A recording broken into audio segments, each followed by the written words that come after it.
Gracias por continuar con nosotros en Panorama Político. Cerraba el bloque anterior con un comentario respecto a que para mí este no es el gran negocio de los congresistas. Hay negocios de fondo mucho más profundo que hay que analizar. Sin embargo, los guatemaltecos aplauden cualquier esfuerzo en la lucha contra la corrupción, sobre todo por este tema tan descarado que se le restriega a los guatemaltecos en la cara y que hasta cierto punto ya lo comenzaban a ver como normal. O sea, ya los guatemaltecos decían, no, si en el Congreso hay plazas fantasma, la gente no trabaja, los que llegan no tienen los perfiles. Yo lo que, a ver, no sé si es que disienta ahí, pero sí hay que verlo bajo la óptica económica del diputado. Si bien las plazas fantasmas podrían no significar el gran ingreso para muchos diputados que suponemos con muchos elementos metidos en temas de corrupción, sí todo este tema de las plazas, lo que le permite a un diputado, sea distrital o sea por lista nacional, es construir redes. Algunas redes clientelares, y ustedes pueden ver en la conferencia que da Ministerio Público y CICIG el jueves, esencialmente diciendo, miren, hay gente que no vivía en la capital, que vivía en Chimaltenango, que vivía... Y que no sabemos si eran los beneficiados. Pero que con la puede plaza ser que sea la gente que les arma las estructuras. Fíjate que yo creo que más allá del escándalo, hay algo muy importante y que se está logrando y que nunca se había visto antes tampoco. Obviamente ya teníamos el precedente de que por primera vez en la historia, incluso de Latinoamérica, se lleva un presidente a la justicia. Pero yo no entiendo por qué estas personas en algún momento no repararon en decir, bueno, nosotros somos diputados, pero es que esa prepotencia y ese descaro con el que manejaba el Congreso, Luis Rabé era, pero Luis Rabé y su gente, porque estás hablando de Carlos Herrera, de Alfredo Rabé, era muy cercanos a él. No pierdan de vista una cosa que es esencial. Luis Rabé ha tenido a lo largo de su carrera política aspiraciones presidenciales.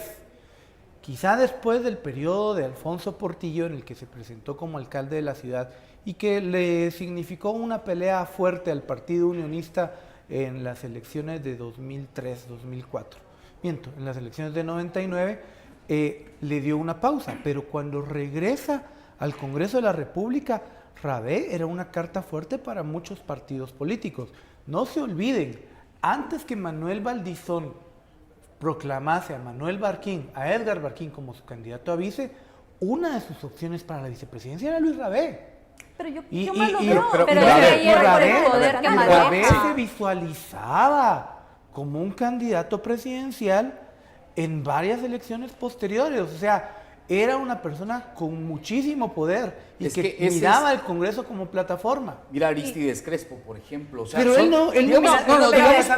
digamos que están tocando a lo que por mucho tiempo se le llamó las vacas sagradas, obviamente no sé en qué contexto, pero del Congreso de la República. A lo más ganado de los diputados. Pero al final de legisladores que llevan muchísimos años ahí, ¿no? No, pero en el caso de Luis Rabé creo que tiene mucho poder, es que incluso fue... Tiene un poder heredado por Ángel González, ¿verdad? Claro, obviamente. Claro. En este caso, el poder que él maneja dentro del Congreso de la República, siendo presidente, se empoderó aún más porque entonces tenía el apoyo, ya sabemos, pues todos esos negocios bajo la mesa que se daban y él con su prepotencia siempre quiso ocultar todo. Y aparte porque se creía con tanto poder que a los medios independientes no le gustaba que uno lo cuestionara. ¿Cuántas veces venía, salía huyendo, gritaba, incluso trataba de humillar a los reporteros? No es el primer y no va a ser el último político con esa actitud. Claro, pero digamos que sí tenía esa estructura de comunicación o de medios de comunicación a su favor para evitar ser señalado y que en estos días ha sido clave para... Luego de que se ha descubierto en lo que... Yo no sé si ustedes se recuerdan de esa conferencia de prensa que dirigió Iván Velázquez respecto al financiamiento de partidos políticos y mencionaba cómo esta estructura de medios de comunicación, sobre todo televisivos, del área, propiedad de Ángel González, o sea, estos medios de comunicación estaban dando un fuerte financiamiento a los partidos políticos y quizá por eso era de que Luis Rabé era una figura apetecible, porque sabían que él no iba solo, sino que iba con toda esta estructura que sin duda estaba poniendo puestos de elección popular, o sea, se estaba poniendo gente. Ahora, uno sí logra identificar un declive de esta estructura. La primera evidencia es Luis Rabé era candidato a lista nacional por el Partido Líder, puso en servicio a esta estructura de medios al Partido Líder y tampoco líder ganó.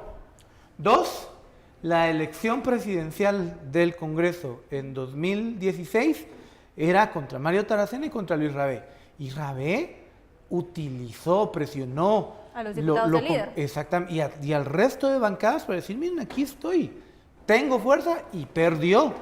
Y esta tercera caída muestra que en efecto algo en esa estructura, creo yo que por el tamaño de la economía del país, por la cantidad de guatemaltecos que vemos, porque la oferta mediática en el país es más grande y cada vez, gracias a ejercicios democráticos como el de Guatevisión y otros medios de comunicación, ha restado poder a esta estructura. Pero ¿será que en este momento Luis Rabé todavía se sentirá protegido al estar a estas alturas ya con una solicitud cómo de va a pasar antejuicio? todo los próximos días, cómo va a estar, porque al final yo siento que sí se le está dando un poco, quitando un poco el respaldo que tenía. Lo veíamos pues en esa el jueves por la noche, pues él se miraba muy temeroso, no se había visto públicamente desde hace varios días, y él se miraba más temeroso en el día de su cumpleaños. En lugar de estar celebrando, obviamente porque capturaron a su hermano, él estaba pues viendo qué podía hacer, suponemos que con algún abogado o algo, porque prácticamente yo siento que sí está perdiendo un poco el respaldo. Y si uno lee el mensaje,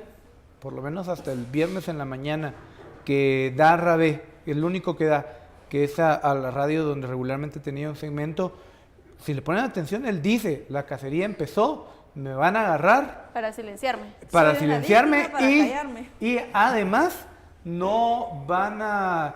La estrategia es crear el caso de forma mediática y después me van a condenar porque los jueces se van a sentir presionados. Yo no comparto esa visión de Rabé, pero creo que sí, el caso es suficientemente fuerte como para... Ya para finalizar este bloque, yo les pediría a ustedes también, a los guatemaltecos que nos están viendo en casa, a quien sea que nos esté viendo, que no olviden de otros personajes, porque entre esa lista de los 7 con antejuicio está también Julio López Villatoro, de la Unidad Nacional de la Esperanza, hermano de Roberto López Villatoro, alias, como ustedes sabrán, el rey del tenis, a quien se le señala de tener un gran poder sobre el organismo judicial, jueces y magistrados, así que estaremos atentos de esos personajes. Los esperamos en el siguiente bloque de Panorama Político.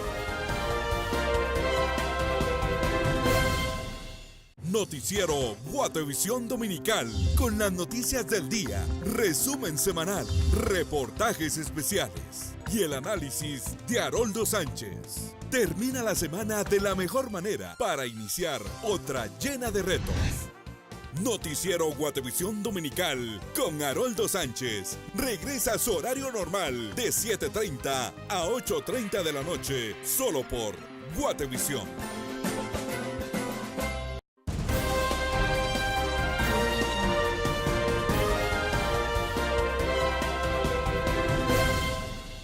Gracias por seguir con nosotros. Todo este asunto de las plazas fantasma, de este abuso de la nómina que estaban haciendo los congresistas y también otros actos de corrupción que molestan a los guatemaltecos, pues nos hacen pensar de que quizá en ese lugar se está realizando una depuración, al igual que en el organismo judicial, por la vía jurídica, por la vía judicial, en lo que llega ya una reforma profunda a todo el sistema político y judicial de nuestro país.